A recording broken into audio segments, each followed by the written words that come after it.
신약성경 히브리서 13장 15절 한 절 말씀 제가 봉독해 드리도록 합니다. 히브리서 13장 15절 한 절입니다. 그러므로 우리는 예수로 말미암아 항상 찬송의 제사를 하나님께 드리자. 이는 그 이름을 증언하는 입술의 열매니라. 아멘. 할렐루야. 찬송의 제사를 드리라고 말씀하는데 누구에게 드려야 하는가? 오늘 15절 말씀을 보면 그러므로 우리는 예수로 말미암아 항상 찬송의 제사를 하나님께 드리자 이렇게 말씀합니다. 오늘은 특별히 목포 남성 기도 합창단을 초청을 해서 함께 하나님께 예배를 드리게 됐습니다. 이 합창단이 찬송의 제사를 드릴 때 그 받으시는 대상은 너무 분명하고 자명해야 합니다. 그분이 누구셔야 합니까? 하나님이셔야 합니다. 오늘 본문 말씀을 보면 찬송의 제사, 제사는 구약적 개념인데 구약적 개념을 끌어와서 말합니다. 만약에 구약의 제사장들이 제사를 드리는데 그 대상이 하나님이 아니고 다른 것이 된다면 그것은 우상 숭배가 되고 말겠지요. 그러므로 오늘 목포 기독남성 합창단 이 찬양의 그 찬송의 제사를 드릴 때 대상이 선명해야 우상 숭배가 되지 않는 것입니다. 사람이 앉아 있다 해서 사람에게 집중하면 그건 우상 숭배가 될 수 있습니다. 오직 우리의 찬송의 제사를 받으실 분은 하나님 그분이시다.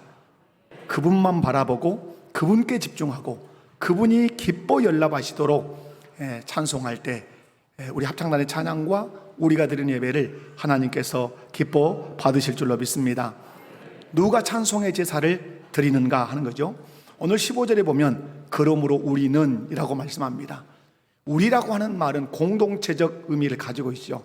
특별히 오늘 15절에서 우리라고 하는 말은 참으로 귀한 말입니다. 여기서 우리는 누굽니까? 예수 그리스도를 구주로 믿고 13장 1절에서부터 쭉 읽어오면 궁극적으로 말하려고 하는 게 뭐냐면 이 땅에 있는 도성이 아닌 영원한 하나님 나라 도성으로 우리가 가는데 그 도성의 길을 여시는 분이 예수님인데 그 예수님으로 말미암아 찬송의 제사를 드린다고 얘기합니다. 여기서 우리는 다른 사람이 아니죠. 예수 그리스도를 구주로 믿어 하나님이 예비하신 영원한 도성에 가는 사람들, 그들을 향해서 우리라고 부릅니다. 여러분, 이 우리가 찬양을 드리는데, 찬송의 제사를 드리는데 아까 말씀드린 것처럼 찬송의 제사를 드리는 사람이라면 그가 누굽니까? 제사를 드리는 사람이라면 제사장이죠. 그러므로 우리는 그냥 우리가 여기서 아니죠. 찬송의 제사를 드리는 누구다? 제사장이에요. 그러면 우리가 제사장이 될 수 있는가? 당연히 될 수 있습니다. 베드로전서 2장을 읽어보면 이 제사장 얘기를 하는데 특별히 2장 9절을 보면 너희는 택하신 족속이요 왕같은 제사장들이라고 말씀합니다. 오늘 목포 기독남성 합창단이 찬양을 하는데 이들이 그냥 찬양을 하는 것이 아니라 누구로서 찬양을 하는 것입니까? 왕같은 제사장으로서 찬송의 제사를 하나님께 오늘 올려드린 줄로 믿습니다. 하나님이 세우신, 하나님이 예수님을 통해서 허락하신 제사장 직분을 우리가 가진 것이죠.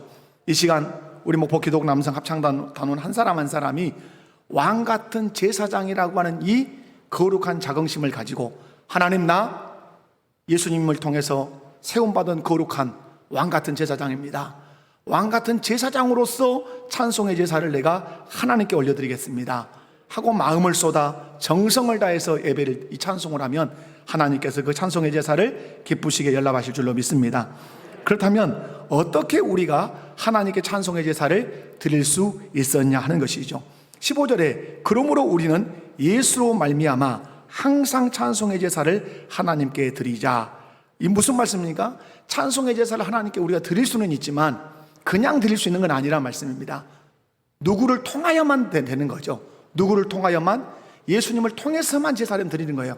반드시 제사는 중보자가 필요한 것이죠.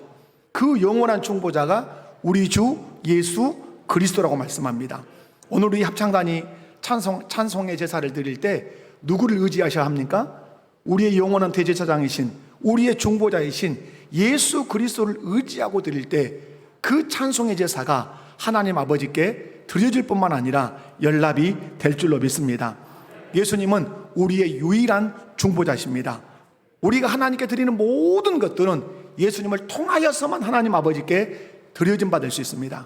그래서 우리가 기도할 때도 예수님의 이름으로 기도하는 것이고, 우리가 예배 가운데 나올 때도 예수님의 이름을 의지하고 나오는 것이고, 우리가 오늘 찬송할 때도 예수님의 이름을 의지하고 찬송하는 것이에요. 그러므로 우리 합창단이 오늘 간절히 의지해야 되는 분, 우리의 유일한 중보자가 되시는 그 예수 그리스도의 속죄를 의지하고 이 찬송의 제사를 드리면 하나님께서 넉넉하게 기뻐하시며 우리의 찬송의 제사를 받으실 줄로 믿습니다.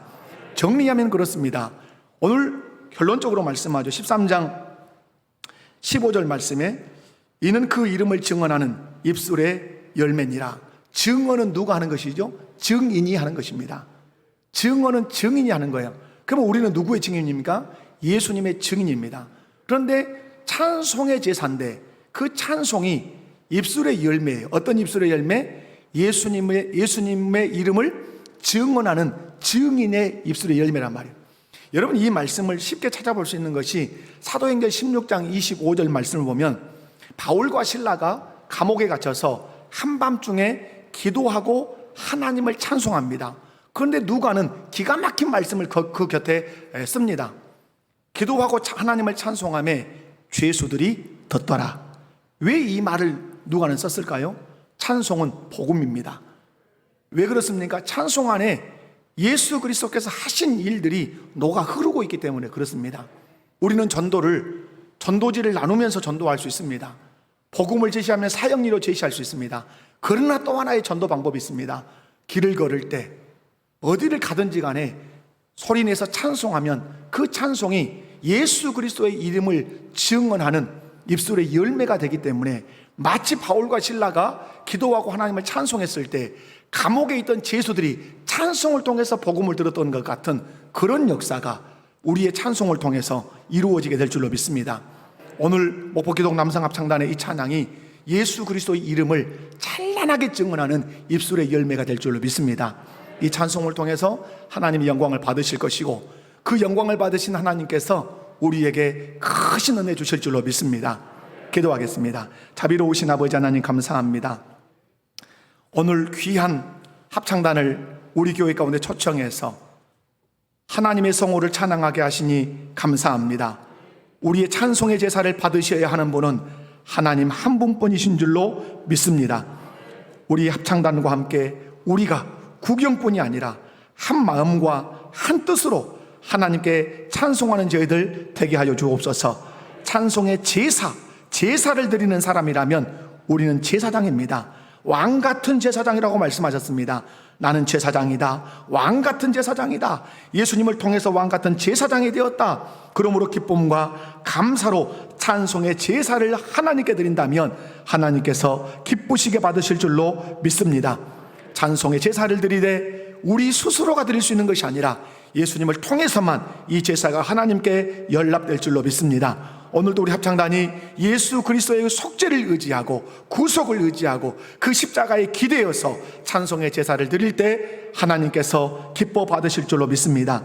이 찬송의 내용 속에 복음이 선포될 줄로 믿습니다.